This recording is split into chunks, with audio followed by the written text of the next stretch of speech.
प्राचीन भारतीय ऋषियों ने विज्ञान, गणित, खगोल शास्त्र और चिकित्सा जैसे क्षेत्रों में ऐसी खोजें की जो आधुनिक विज्ञान से हजारों वर्ष पहले थी। उनके ग्रंथों में निहित ज्ञान आज भी प्रासंगिक है। यदि हम अपने धर्म ग्रंथों को गहराई से पढ़ें और समझें, तो हमें अपनी वैज्ञानिक विरासत पर गर्व होगा और हम दूसरों के सामने इसका उपहास नहीं होने देंगे।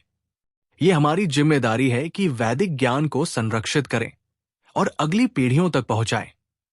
इससे पहले कि हम वीडियो में आगे बढ़ें, यदि अभी तक आपने हमारे चैनल धर्म संज्ञान को सब्सक्राइब नहीं किया है, तो कृपया सब्सक्राइब कर लें ताकि आने वाली वीडियो का नोटिफिकेशन सबसे पहले आपको मिलता रहे। इसके साथ ही आप लोग हमारे दूसरे चैनल रसोई विथ बेबी को भी सब्सक्राइब कर लें, जिसमें आपको स्वादिष्ट पकवानों की रेसिपी मिलेगी। शेषनाग और पृथ्वी, वैदिक विज्ञान की गहनता। शेषनाग का वैज्ञानिक अर्थ क्या है?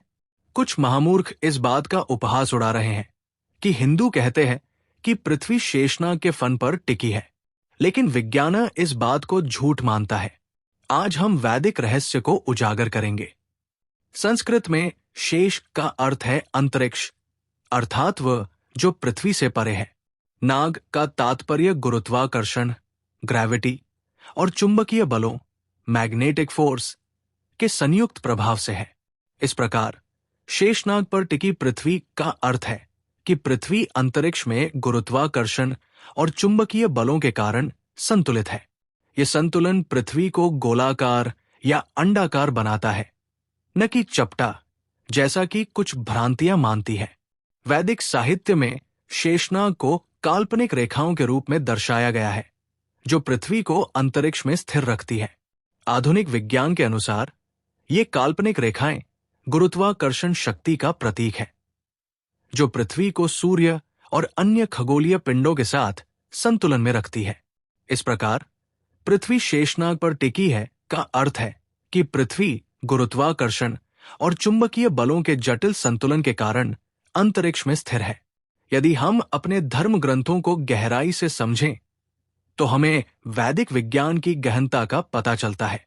जो लोग अपने ग्रंथों को नहीं पढ़ते और धर्म परिवर्तन कर लेते हैं, वे अनजाने में अपने ही वैज्ञानिक और दार्शनिक विरासत का उपहास उड़ाते हैं। प्राचीन भारतीय ऋषियों की वैज्ञानिक उपलब्धियां। भारत के प्राचीन ऋषि, जिन्हें पश्चिमी जगत ने रिसर्चर का नाम देकर उनकी नकल की, न केवल आध्यात्मिक गुरु थे, बल्कि महान वैज्ञानिक भी थे। उन्होंने हजारों वर्ष पूर्व ऐसी खोजें की जो आधुनिक विज्ञान से बहुत आगे थी। नीचे कुछ उदाहरण दिए गए हैं जो उनकी वैज्ञानिक प्रतिभा को दर्शाते हैं। गुरुत्वाकर्षण का सिद्धांत, भास्कराचार्य। खोज।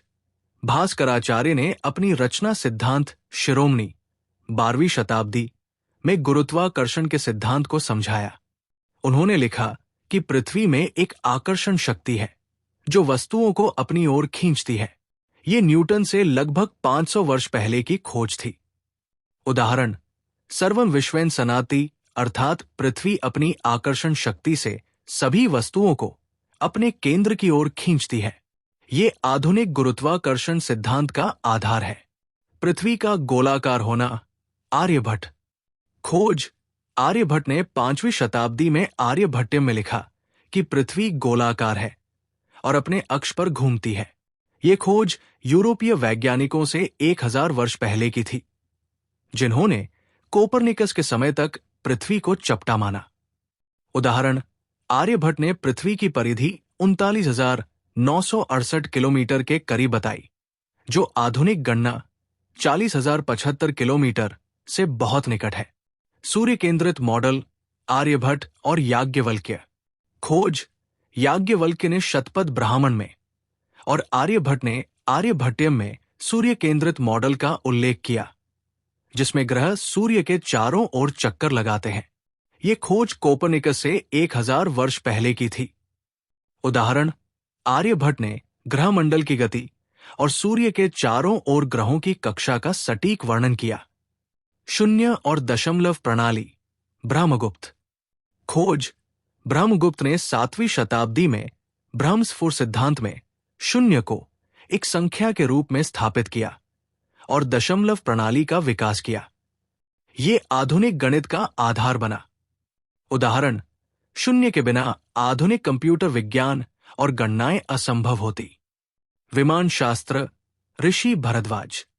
खोज, ऋषि भरद्वाज की रचना विमान शास्त्र में उड़ने वाले यानों का वर्णन है। इसमें यांत्रिक संरचनाएं, प्रणोदन प्रणाली और उड़ान के सिद्धांत दिए गए हैं, जो आधुनिक विमानन से हजारों वर्ष पहले के हैं।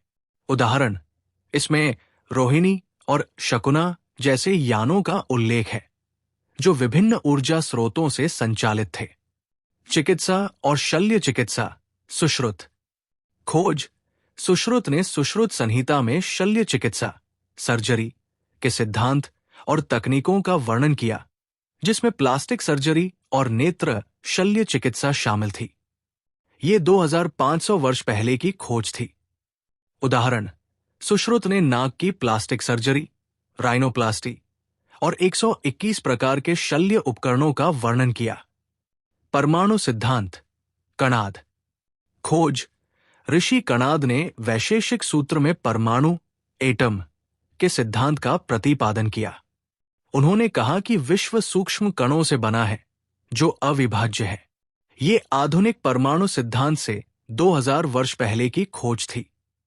उदाहरण, कणाद ने परमाणु की गति और संयोजन के नियमों का वर्णन किया, जो आधुनिक रसायन विज्ञान का आधार है।